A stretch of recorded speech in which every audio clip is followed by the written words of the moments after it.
The Timberwolves really needed to win last night. Now, snapping their 5-game losing skid against a Golden State team without Steph, without Jimmy, and without a bunch of other players isn't overly impressive, but they really needed a win, and it was Bones Hyland and Naz Reid who powered them to that much needed win. This is a pairing that has just kind of worked for the Wolves. The rest of their bench has been terrible all season, but these two play on the same frequency and it just works. Since Bones was reinserted back into the rotation, the Bones-Reid pairing has a net rating of 16.4. Meaning they're outscoring opponents by 16.4 points per 100 possessions when those two are out there.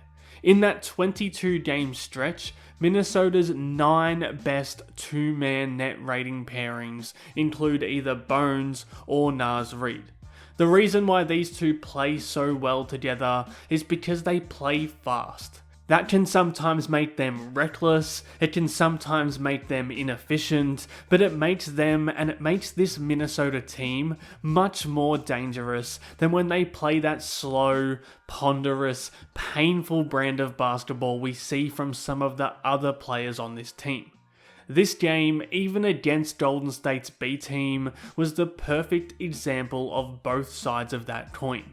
After Minnesota limped out of the gate with their slow and ineffective starters, we saw Bones generate a trio of transition buckets, which again is just not something we're getting while Mike Conley and Julius Randle are out there. And it's not the only way to manufacture pace in a game. These breakouts are fun, they're obviously highly efficient, and they're important for an offense, but the magic between these two comes from creating pace in plays where pace isn't necessarily a necessity. It comes from getting the ball into the front court quickly. It comes from being brave enough to avoid this Julius Randle ISO mismatch and instead choose the quickfire two-man game because the rhythm created for that shot is better than anything they were going to get. Again, any kind of play can be done with pace. Bones always wants to push possession, play pitch and catch with Reid, and speed means Reid gets both ways to work with, rather than having a post-up be a ball-stopping action.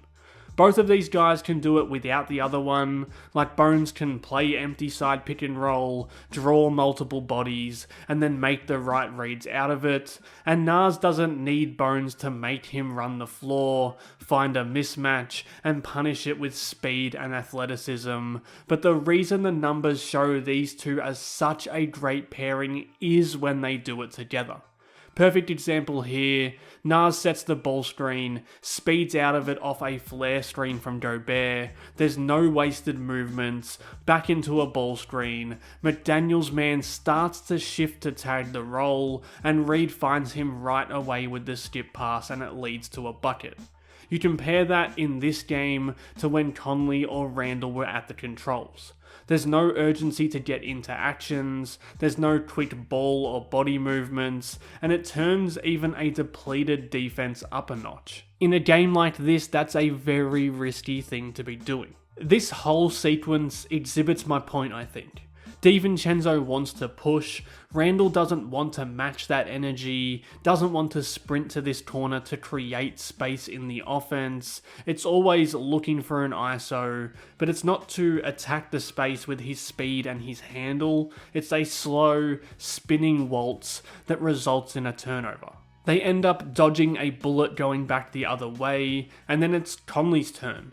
No urgency to push the ball, no want to create a numbers advantage, instead it's set up the offense, try and find a switch, which still could be a good idea if he was willing to attack the switch, but they just end up with a late clock contested hoist that was never going to go in.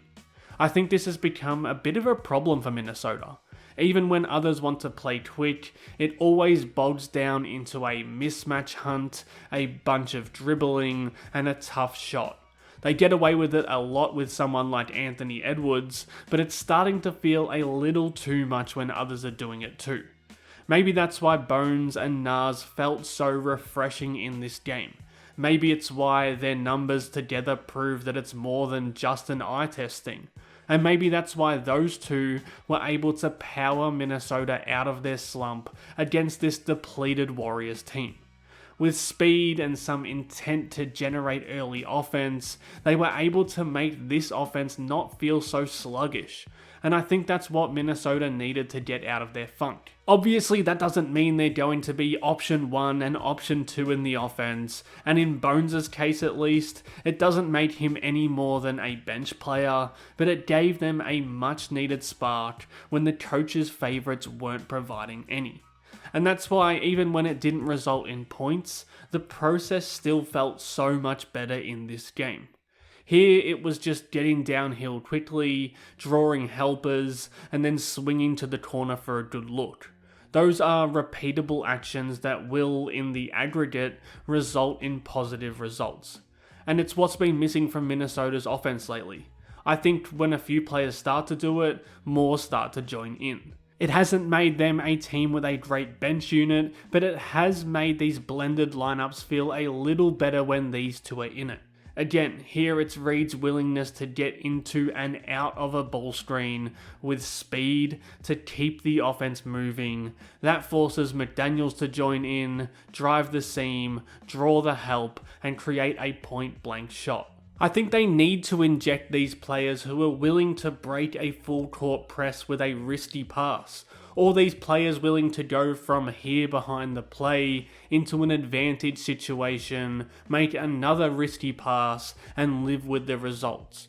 Because what we've seen from Minnesota lately is none of the risk, way too slow and isolation heavy with their offense, and still getting turnovers and not getting the desired results. I mean, this was just a Golden State team full of backups, right? This isn't a statement win. But I think the Naz Reid Bones Hyland partnership has been quietly going under the radar and is often masked by how bad the rest of Minnesota's bench has been. It doesn't mean they still don't need a trade, it doesn't mean they have fixed all of the other issues that we've seen of late, but I do think it's kind of a mini blueprint into how this team performs best, with pace and energy and a willingness to do those things consistently. If you want more breakdowns like this one, subscribe to Howls and Growls, drop a like or a comment, and help the channel grow. Thanks again for watching.